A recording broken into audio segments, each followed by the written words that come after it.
Hello, hello, hello. Good evening, good evening, good evening, everyone. It is April 4th, 2023. Welcome to the Beauty in Us Radio right here on Awesome Guide Radio.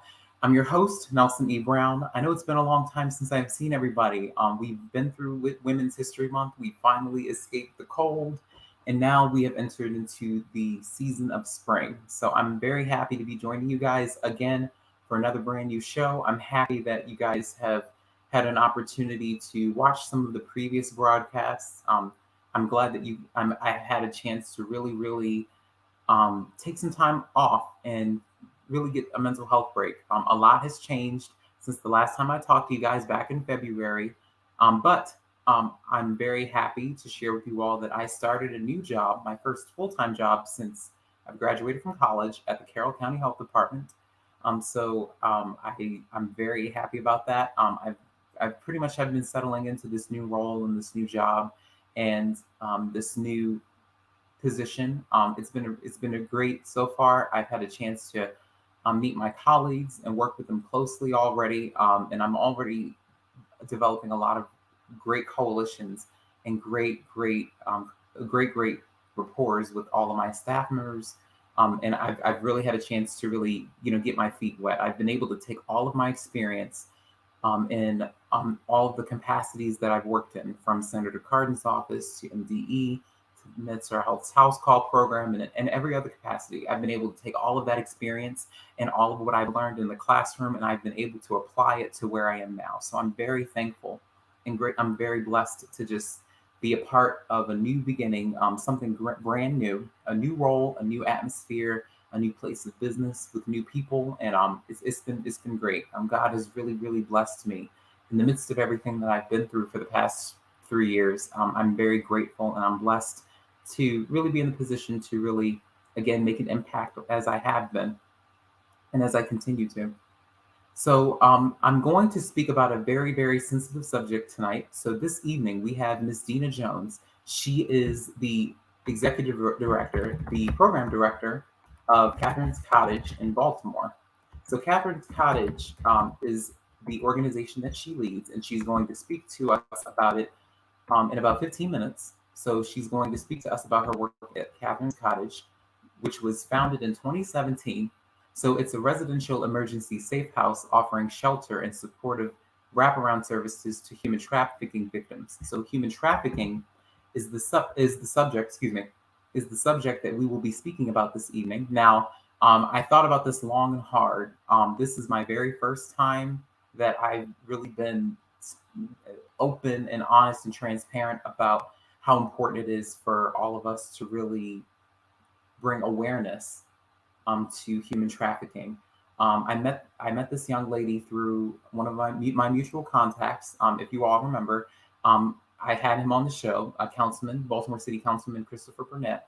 He hosted an event back in January, a public event for all of his constituents and for all of the residents here in Maryland, not just in Baltimore, but also here in Maryland.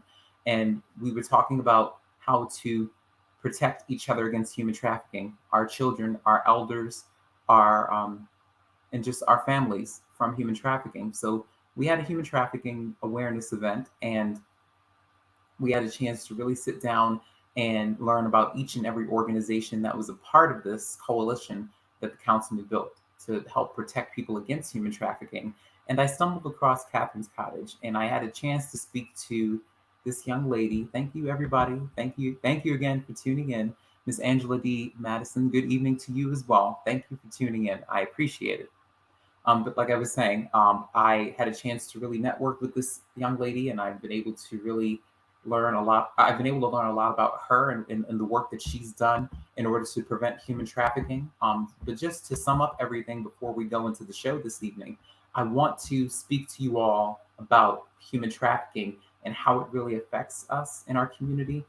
Whether you've been directly affected by it or indirectly affected by it, you are in the position to really, again, if you're a witness, you're in a position to say something if you see something. So let me read a little bit about what human trafficking is, because it has many facets, but I want everybody to be informed as much as possible.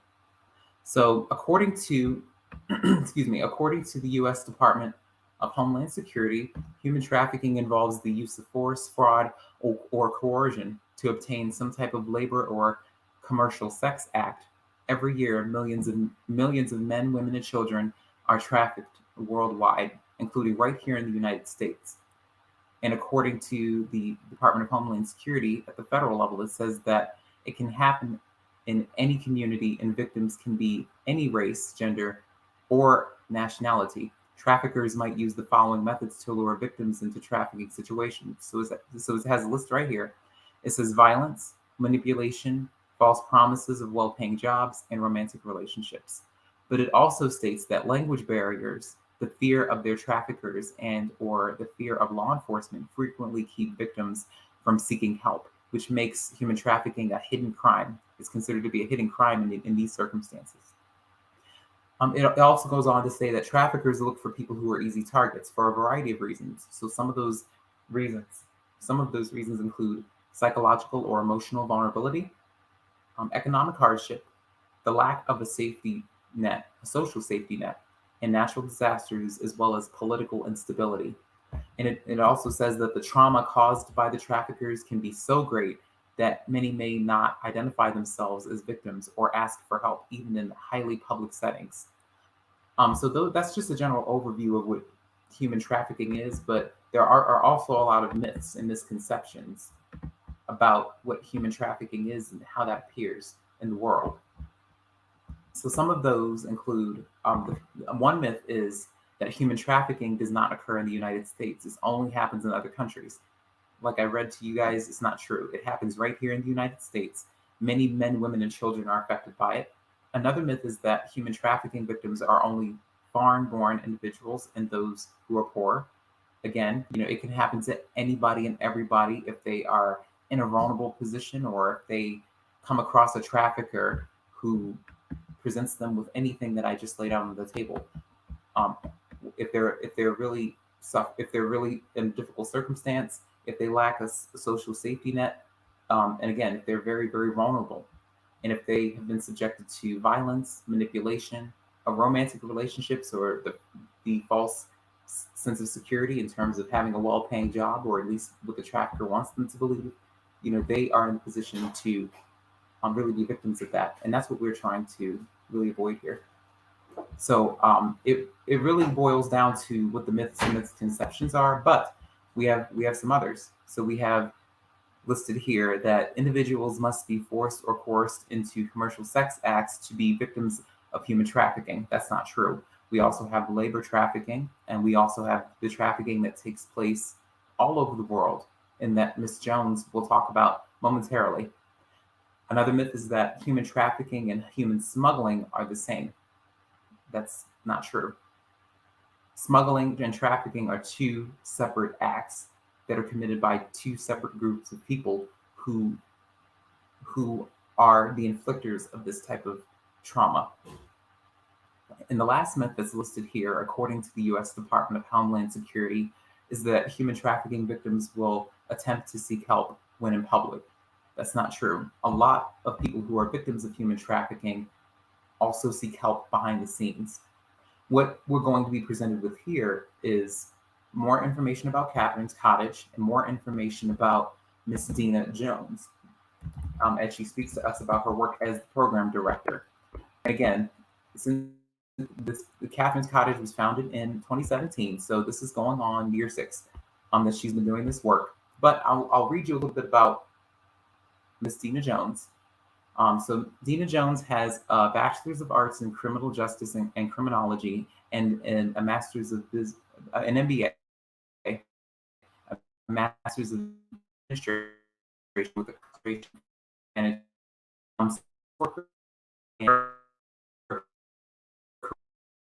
career to helping homeless families and individuals. She's learned that homelessness increases the possibility of these people being victims of human trafficking and vice versa. And by being the program director of an anti-human trafficking program, she would like to say that it was a calling, but others would say that it was a path in the making. Because of her need to bring attention to the underserved and those that are at high risk of being victimized through criminal activity, she found her passion in working with survivors. And Ms. Jones has received extensive training in identifying and supporting victims of human trafficking. Just recently, Catherine's Cottage won the FBI Director's Community Leadership Award in Baltimore for exceptional work with survivors of anti-human trafficking. And and in an unlikely match, when working in the world of social services, she has over 15 years of experience working with homeless individuals and families, the mentally ill, and those affected by substance abuse. And Dina Jones also believes that, according to James Baldwin, not everything that is faced can be changed, but nothing can be changed until it's faced. Therefore, being trauma informed, practicing harm reduction, and understanding the value of creating a safe and supportive environment of hope for survivors is of the utmost importance.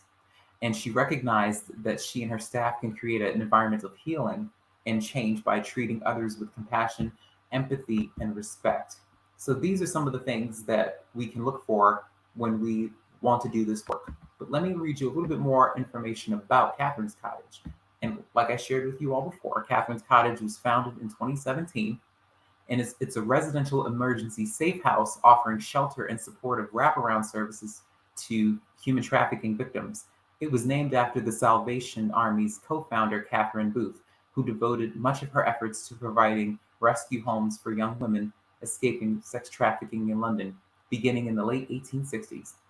So currently, we are the only agency in Maryland providing housing exclusively for adult victims of human trafficking. And this organization is also unique in that it serves survivors of both sex trafficking and labor trafficking. And according to the Salvation Army, according to this organization, almost 75 individuals have received shelter and supportive wraparound services, and those served have been victims of both sex trafficking and labor trafficking and have ranged in age from 19 to 64. They have included transgender individuals who identify as female, pregnant women, mothers with young children, and foreign nationals, which are populations who face barriers in finding housing through other programs that serve trafficking victims. And this organization also supports patrons spiritually, mentally, and holistically. And this organization also provides love beyond basic human needs after suffering trauma. So it really boils down to, what are we going to do? How much are we really going to sacrifice in order to help all of the victims of human trafficking, labor trafficking, sex trafficking? There are many layers to this, and this has happened for years. This has been going on for a long time. Many of the victims of human trafficking have been exploited, and according to the U.S. Department of Homeland Security, exploitation just simply means that a person is being treated unfairly to the benefit from their work. And exploitation could involve the use of threats, manipulation, or force to get someone to do something that they do not want to do for the benefit of another person. But it can take many forms, and it could look like an employer forcing an employee to work for little or no pay, or it could look like a romantic partner threatening harm, or if their partner doesn't perform sex acts for money, drugs, or a place to stay. And again, these are just some examples of many that take place when we talk about human trafficking and the victims of this entire this horrible way of life. So this is something that we're going to be speaking to Ms. Dina Jones about. And again, I just want to just take a pause for a second and really ask you guys what kind of things, what are you willing to do in order to help victims of human trafficking? Because I hear about human trafficking all the time. It takes place throughout our community every day of every week. It happens so often. And I think that most of the time, people don't have the resources and the education that they need so that they can be informed and so that they can know what to do if they find themselves witnessing this taking place. A lot of people just have this illusion or this thought that human trafficking just happens overseas or with people who just try to make a better life for themselves. But that's not the case. Human trafficking happens in the United States. Many men, women, and children can be victims of it. It can happen to anybody. So that's why it's our responsibility as parents, as teachers, as educators, as community activists, as philanthropists, as hardworking, everyday people. It's our responsibility to make sure that we root this out, and so that we can do our best to fight against human trafficking, because so many people have been affected by this. And a lot of people who have been victims of human trafficking are have been accustomed and just brainwashed to this way of life. A lot of people don't know how to get out of this. A lot of people don't really have the skills and tools and resources to figure out how to escape this. And so that's why we want to talk about this with Miss Dina Jones. And on that note, I'm going to turn it over to Miss Dina Jones. I'm going to welcome her to the show. Thank you, Miss Dina, for agreeing to appear on my show. I had a chance to speak with you last month about your work. I read your bio to the audience. It's you do fantastic work. You have a fantastic resume here. You've had exposure in a lot of different areas, and that's prepared you for what you're doing now. You've been able to take all of your experience and you've been able to apply it to your role that you play now as the program director for Catherine's Cottage. So, could you tell us a little bit about Catherine's Cottage and why you decided to take on the role of being a program director for an organization that does sensitive work? Because this is very difficult to address on a day-to-day basis. Everybody's not built to handle this type of work because of what it entails. Just hearing the stories, meeting the people, just trying to help them with the transition out of that way of life. Because a lot of these people, a lot of the residents that you serve, depend on you guys who come for their livelihood and for their well-being. So I just want to know what really led you to doing this work, because I know that you have a criminal justice degree, but you also have some experience, um, with criminology. I studied both of these things when I was pursuing my sociology degree. So I Okay. took a criminology class and I took a criminal justice class. I even got a chance to go to a courthouse in Baltimore City and in Carroll County when I was in my criminal justice class. And during the pandemic, I took a criminology course. I got an A in both classes, and so I know a little bit about that. But could you tell us a little bit about how that has really prepared for your work? I know that you have a concentration in project management, but Right. your criminal justice background and your experience working with the homeless population and the mentally ill and people who struggle with substance abuse problems. How does that look in the role you play now? How have you been able to really cultivate that to the fullest? And what really led you to doing this? So, because of that background, I have always been the one that kind of looked at that scale of justice. Okay. So, it's kind of like I always had that passion for social justice, particularly those who have been victimized, those of low economic status, and of course, my homeless population. I do have a great love for them. But most importantly, it's just my desire to make a difference. Um, so in this work with homelessness, human trafficking, it can be very difficult because you can get that burnout. You can get, as they call it, passion fatigue and things like that. But what keeps me going, the part that I love most, is seeing that change in someone's life, being able to see them as they are, talk to them about their current circumstances, and also talking to them about, hey, your circumstances don't define you, right? So, what we do at Catherine's Cottage, we're going to walk you through it. We're going to walk you beyond your trauma, beyond your pain. We're going to hold your hand. We're going to advocate for you, you know, and just to see one do well and able to get past some trauma. You're not going to fully get past all your trauma, but make those steps towards your short or long term goals. It's nothing like it. Just to know overall that you're helping someone. That's I think that's just it's beyond words, actually, just to kind of see when you look at them when they first come in and then you see them leaving on their own and, you know, they're getting a job. It could be like for some individuals, I have had individuals first time ever obtaining employment, right? They've been trafficked for years. But to see that, yeah, they can do it and know that they can do it and know that they're okay and know that they're loved, it's a great feeling, right? And just to help them reintegrate back into the community, make those connections on their own. That's why I do it. I love it.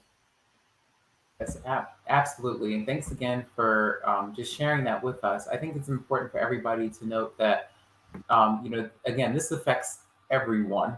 Um, I think that oftentimes people are brainwashed by what they usually hear in the news and what they usually see on TV about human trafficking. They just think that, people who are trying to come here for a better life and a better, just a better, just the people who think that, people think that human trafficking just pertains to people who are from foreign countries or who just come here for more opportunities or who are looking for a better life. People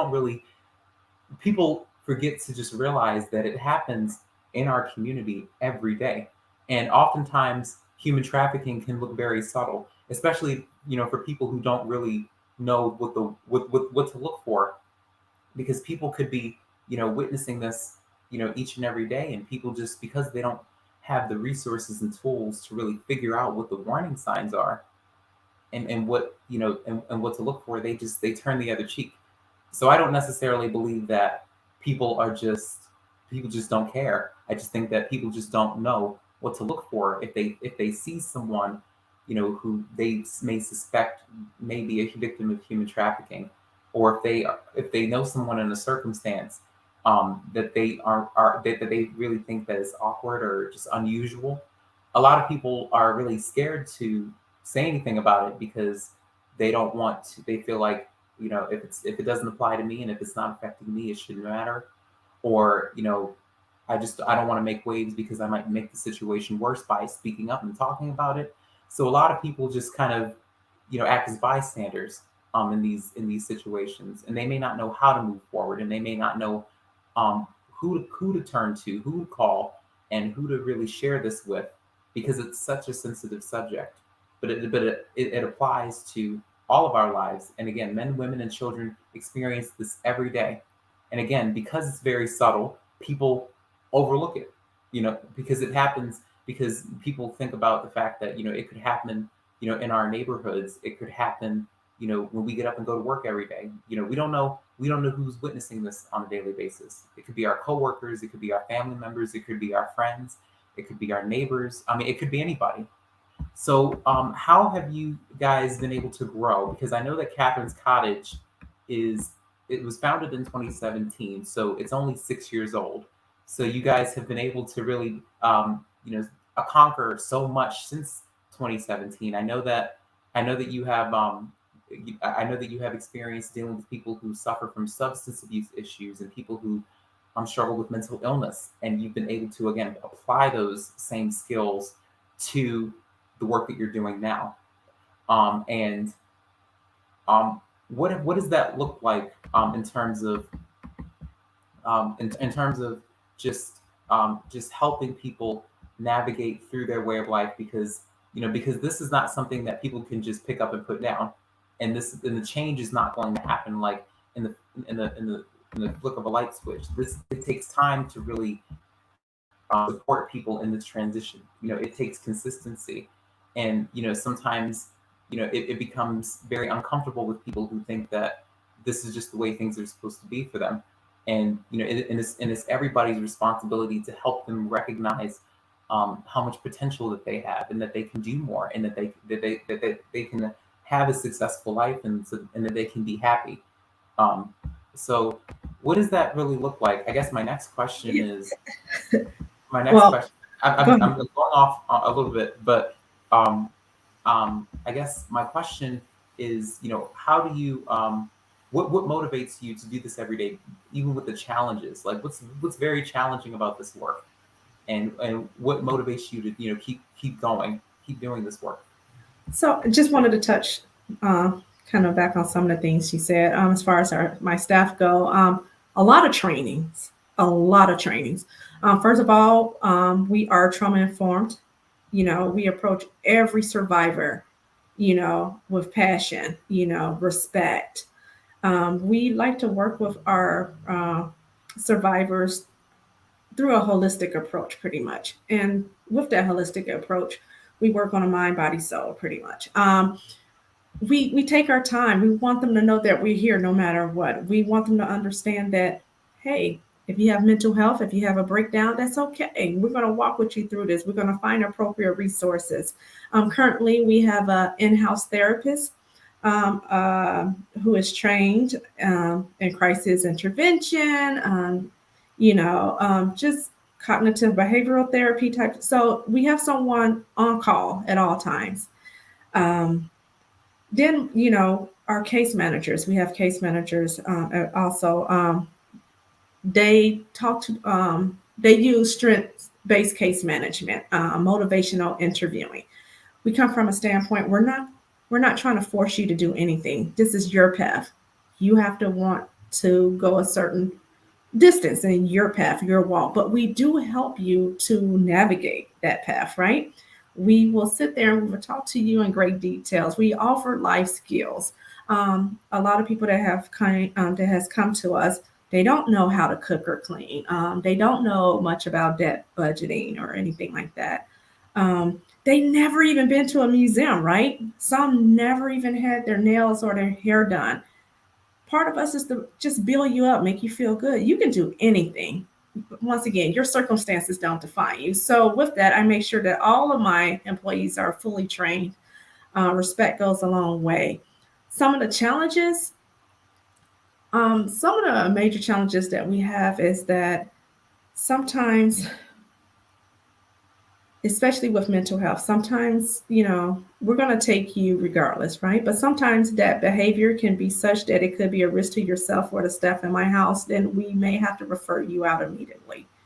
With that, sometimes we have learned, and it takes a big hit on us as well, that we can't help everybody, right? Some people are on their own journey. It's kind of like that, you know, it, we take it personally, but we also understand that, you know, this person just wasn't ready at this particular time. Not to say that they can't be saved or helped or anything like that. It's just at this particular time, we may not be the right, organization to help them. It's kind of like that brown bear. You hear it enough, right? They may go to the next person some later time in their, later in their life, and that person may resonate with them more so than we ever did. And there, it's the change, right? But we've helped plant that seed to lead them to the right path. And that's the most important thing. We cannot always expect that, yes, we're going to be the ones that save this person. Yes, we're going to be the one that lead them in a just a euphoric type world, just lead them until just success. The reality is that's not always possible. A lot of our people have been, it's, a lot of trauma, layers of trauma, complex trauma, right? And we're not going to be able to go through each of those layers in a short amount of time. A lot of people are survivors that come in, they're not very trusting. So we have to work to build that relationship of trust and understanding. So we got to consider that. So not everything is immediate. Um, but most importantly, it's nothing that we cannot do, as long as we know that we're planting that seed and we have the understanding that this person's going to be okay. It's just, it may not be with us, but we know that they're going to be okay. I like to look at everyone that comes to our cottage. They're resilient. You know, the things that I learned, I can't even imagine everything that they went through. So it's a learning curve for us as well. I look at each and every last one of my ladies, and to be honest with you, I have learned so much from them. I continue to learn from them. I continue to advocate for them. Um, but once again, some of those challenges is just not everybody's ready to change. It takes time, and that's okay.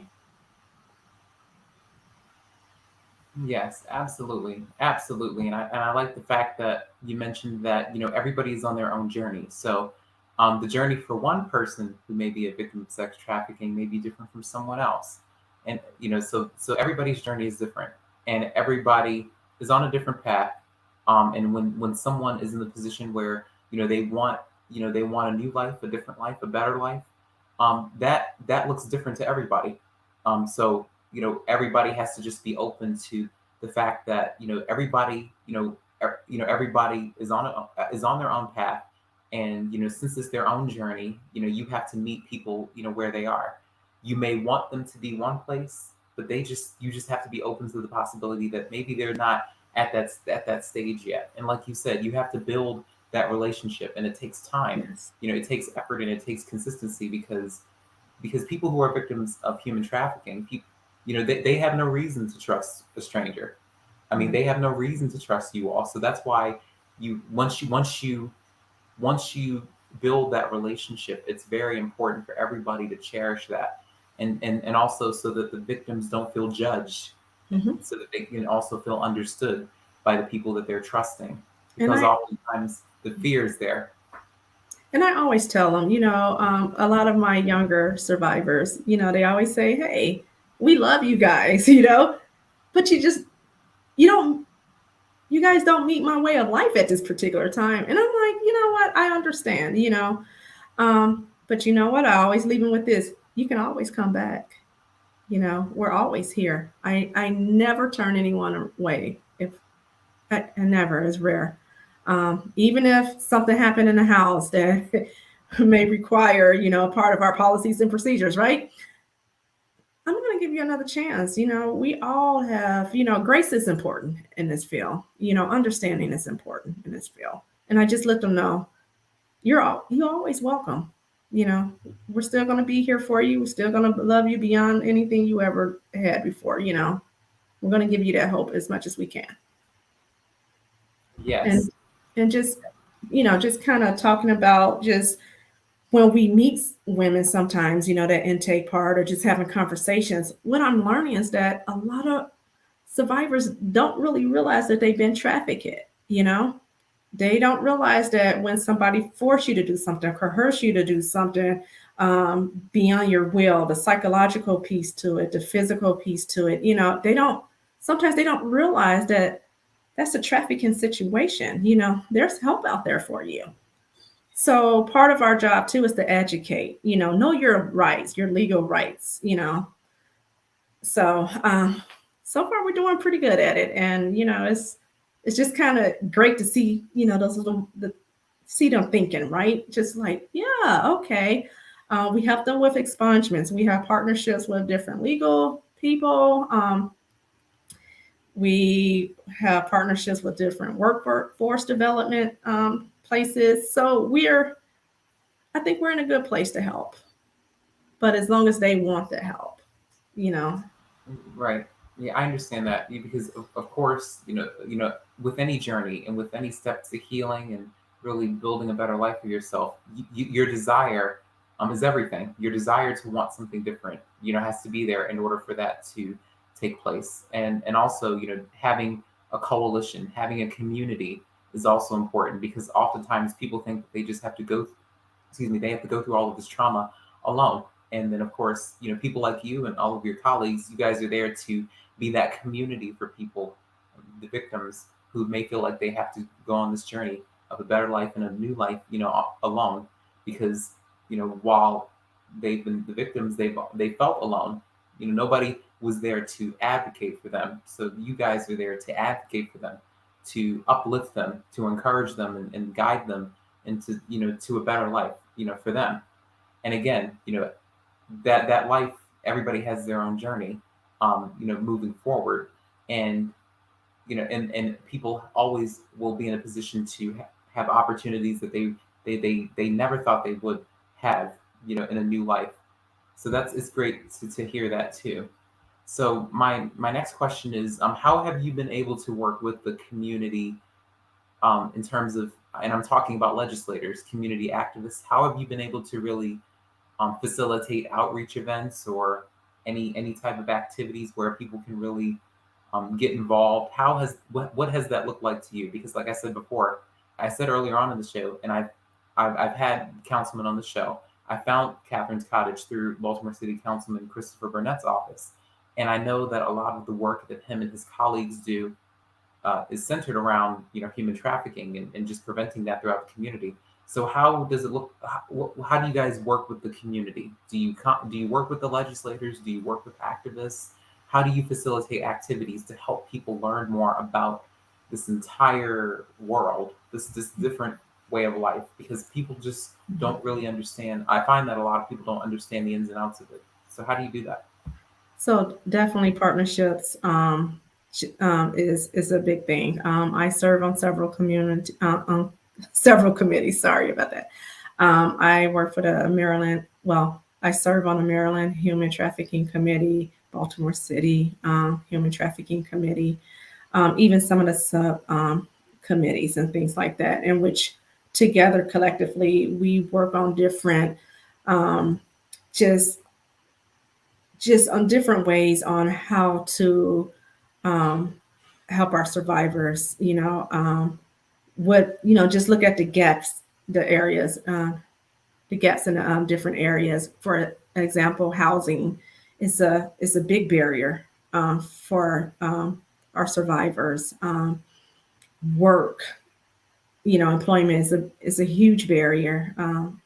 Legal barriers. They're huge. So, in these conversations, we talk about landlord engagement. We talk about who's on deck, who can we refer people to as far as legal issues, expungements, and things like that. So we come together, just put our ideals out there, share our resources. As you may know, that's like best practice. You need to share your resources because we're all in this field to help one another. Um, but through that, of course, everything is advocacy for our survivors, just to try to make things a little bit better. Be a powerful voice at the Capitol. Make sure we get enough funding coming down through the city. Federal funding. My program, we don't have a geographical restraint. I can take individuals from all over the world, and I have at some points. T visas, you name it. So I look at it on a national level as well.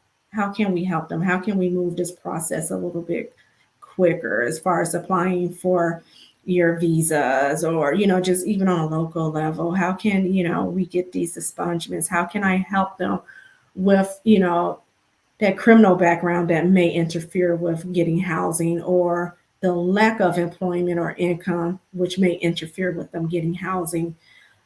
So we're all in a process of just really trying to figure it out, trying to bring different players on boards, maybe a development.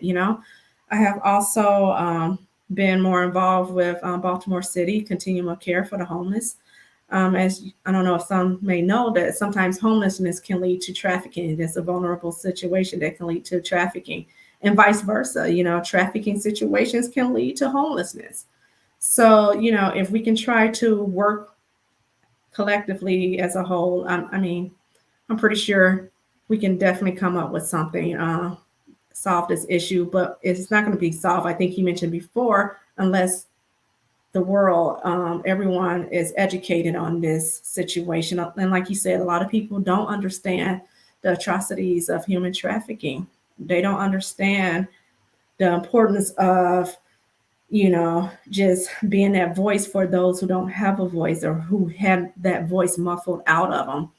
I think it's our job, it's our social responsibility. You don't have to work for a human trafficking program. You don't have to work for an organization exclusively for trafficking individuals to be an advocate. You can get involved. You can see the signs. You can report things that, sometimes we see somebody on the street and we're just like, I wonder what's that person's story. It's okay to sometimes go up to them and just give them kind words and talk to them.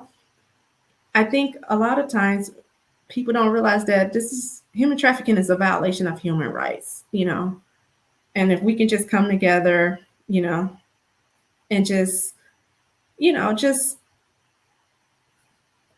advocate, educate others, just support each other, I think, things will be a little bit different.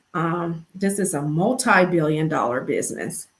I mean, it's big business. But I think more awareness is needed. And that is from just having education in the schools, because no one, no one is excluded with human trafficking. It can happen to any one of us. It can happen to our babies. It can happen to our aunts. There's elders, they're making them, that labor trafficking. You know, we just I think together with education, awareness, just understanding the signs, I think we can help prevent this. We can help defund this business. Yes, absolutely. And I agree with everything you said. I'm glad you shared all of that. And it's very imperative for all of us to come together and to, like you said, build partnerships. A Hmm. lot of the outreach that takes place it stems from us creating partnerships, because we all don't have every single resource that's out there. Right. We can all build something great when we all again form those partnerships, because we all don't have the resources that someone else may have, but someone else may have the resources that we may not have. So it's great to create the partnerships like you mentioned, and it's also again that's how you create outreach. That's how you facilitate outreach, when you create partnerships and when you educate people, and when you're able to change people's perspectives on the subject for the better, and when you inspire them to want to do more and be involved more and participate more. That's what it's all about. So my next question is, who has really been your mentor throughout your time as the program director for Catherine's Cottage? Because I know that you have a lot of responsibilities as the program director. You have to facilitate everything as it pertains to this operation and how it flows, and you're responsible for what goes well and what doesn't go well. So what does that really look like? Do you have any mentors or people in your corner? Because sometimes I can imagine that sometimes you have to take a step back and say, okay, I just need a break from this. Can I trust you to do this for me? Because I this is just too much for me. This is overwhelming. This is a lot. So do you have anybody? Do you have any people that you consider to be mentors, or people who are part of your staff who you can really count on if you're not available, or if you just need a break? Because sometimes because it can be very, very overwhelming to deal with this on a daily basis. Sometimes we just need a break. So who's been your mentor? Who's been your mentor throughout this time, as you've been serving as the program director for Catherine's Cottage? I have met a lot of supportive people since coming to Baltimore City. I'm almost a year in here, coming from Kansas City, Missouri. I have to say, first off, my staff, my assistant program director, our resident support advocates. They're awesome. In every field. I always like to identify, hey, very transparent. This is my weakness. This is a population, or this is, that subpopulation that is hard for me to work with, or with me, certain mental illnesses. I'm like, it's hard for me to work with this group, right? And they're always there. They're like, hey, tag team, I got you. My supervisor, she is wonderful. We have our see me meetings. She asks me what I need. When she see that I am stressed, she's like, hey, take off, turn off. She even called me the other day, was just like, why you picked up the phone? You supposed to be turned off. I appreciate that. I appreciate, them coming to me like, hey, what's going on? How can we help? I also have Salvation Army. We have territories, and this is the Southern Territory that we're in. There is a human trafficking coordinator in Atlanta, Georgia. So, kind of over our territory. She has been great. If I have any questions, if I need additional trainings, or if there's questions that I may have, you know what? She's going to try her best to find those answers to those questions. She is supporting me from Atlanta. She is bringing other people on board, other service providers, other directors. She is bringing us all together so we can discuss this topic. What are we doing well, and what, the things that we're not doing so well, and how can we fill those gaps? So definitely love, that part. In Baltimore City, when I first got here, um, I'm gonna throw a name, Mr. Thomas Stack. He has been great. He has introduced me to a lot of people. He is very knowledgeable, a very awesome man. So it's great talking with him at times. Whenever we do get a chance to talk, he's pretty busy, right?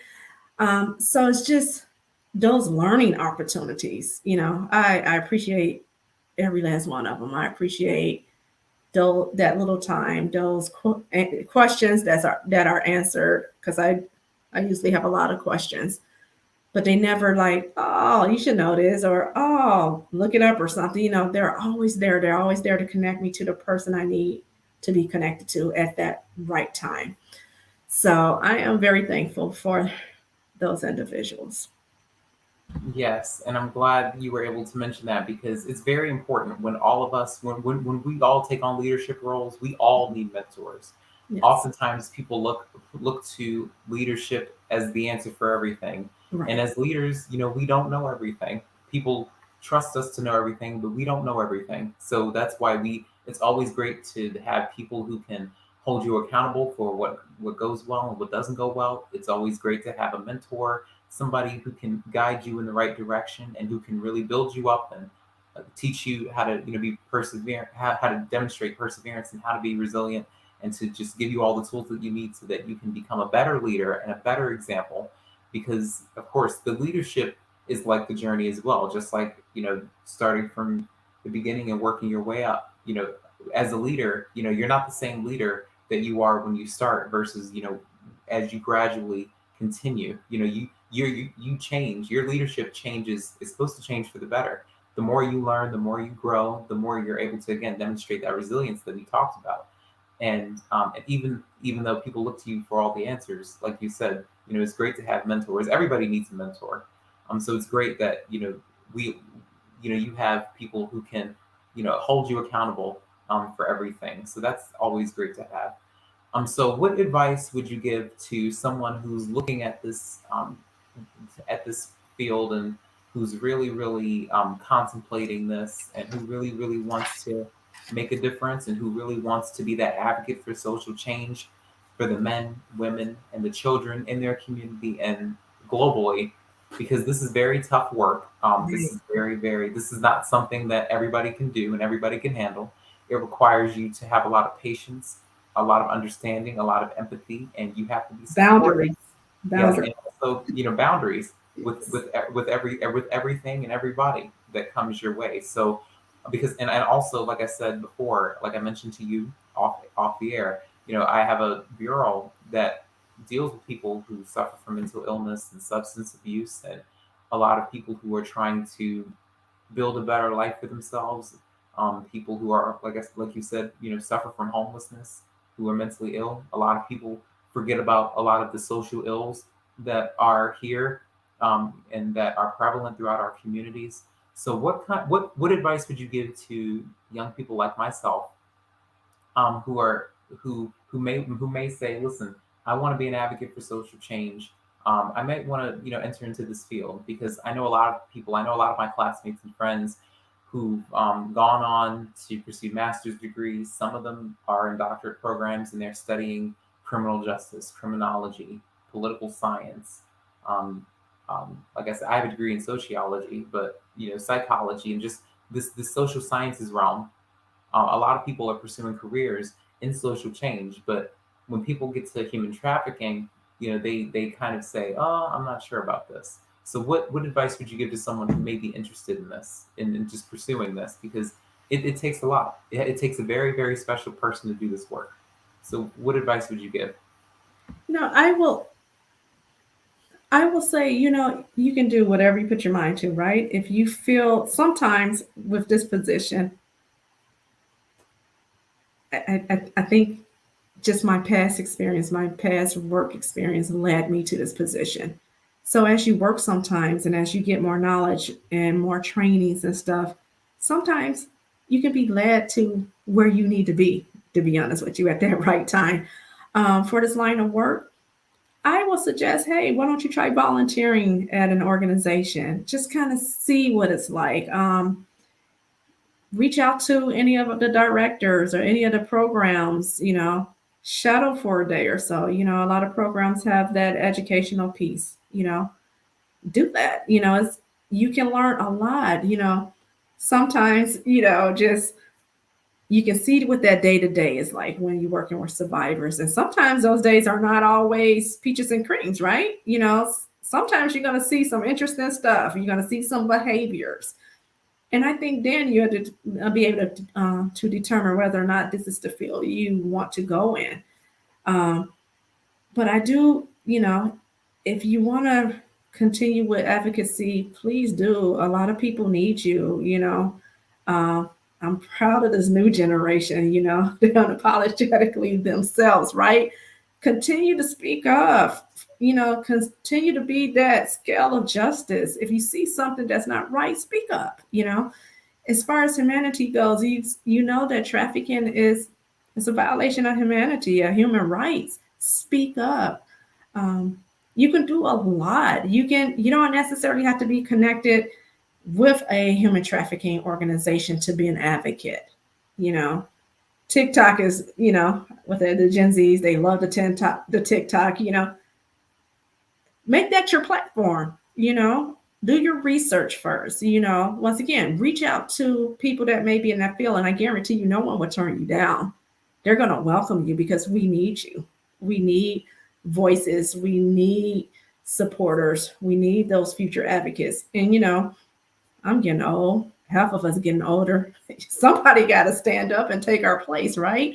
So if this is what you truly want, it's rewarding. It's really rewarding at the end of the day.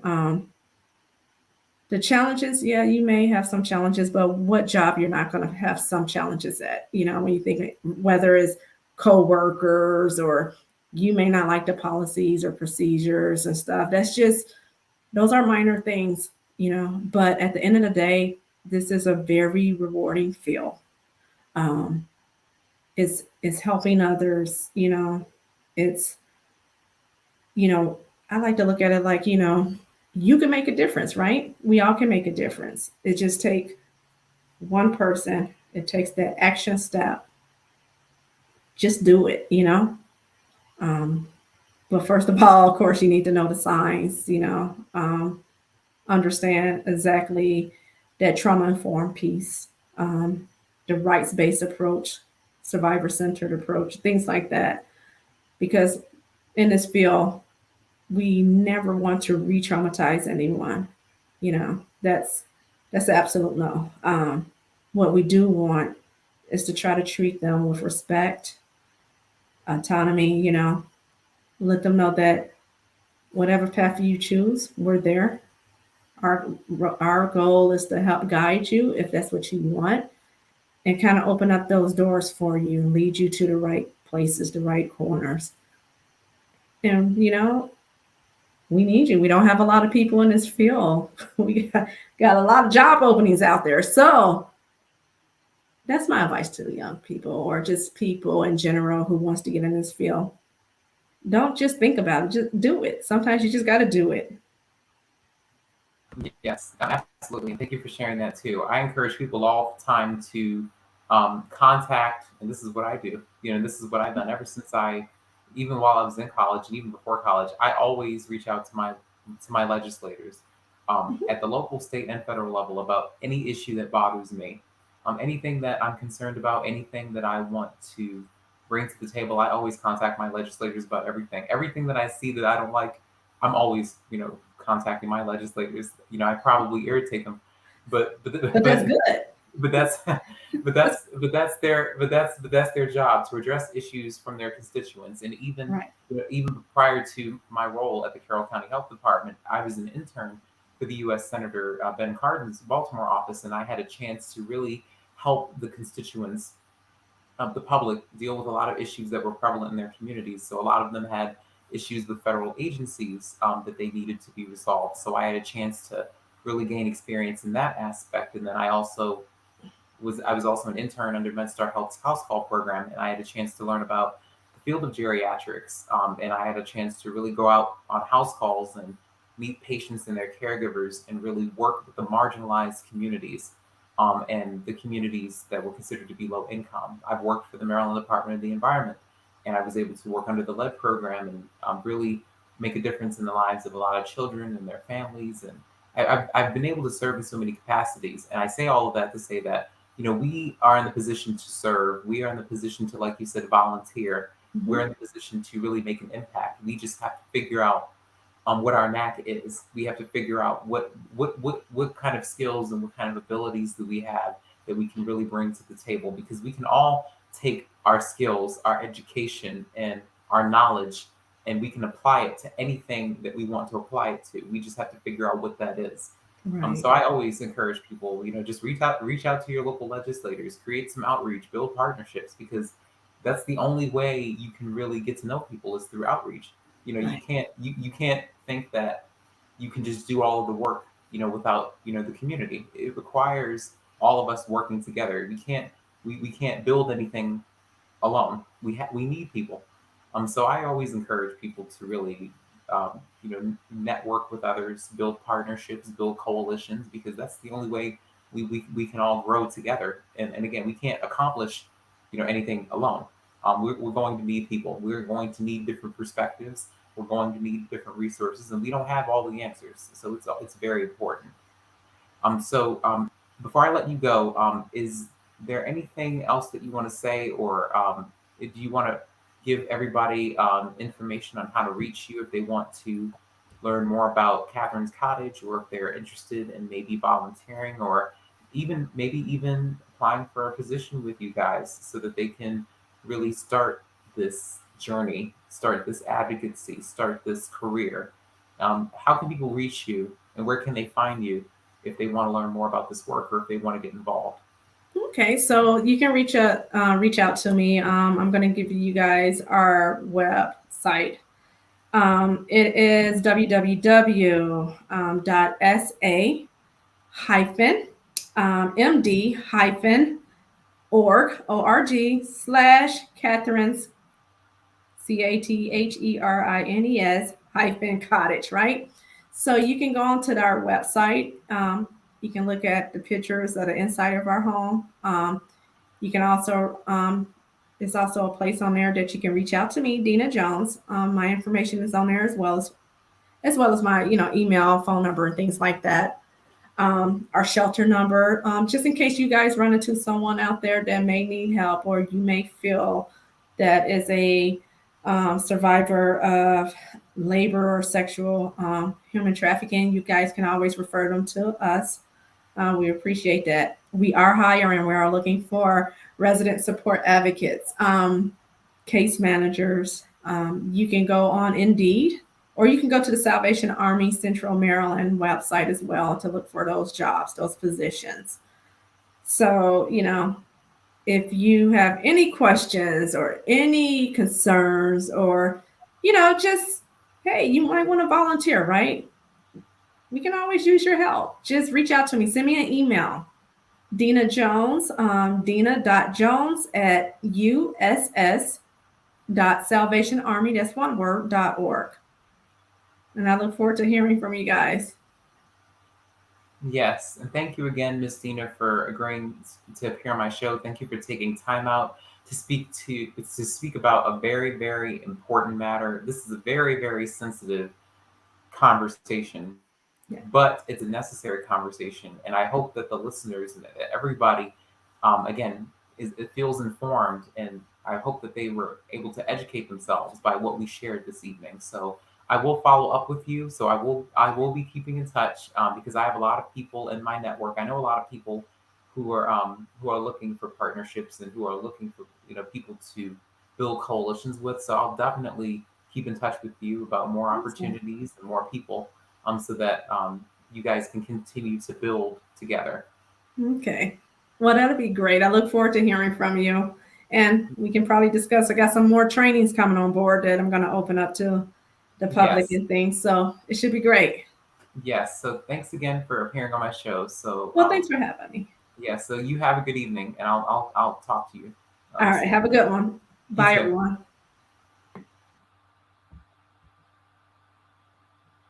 So that wraps up another edition of the Beauty and Us Radio right here on Awesome God Radio. I'm glad that you guys were able to tune into another show. I know it's been a while again since I've been on the air. The month of March has been crazy. It's been very busy.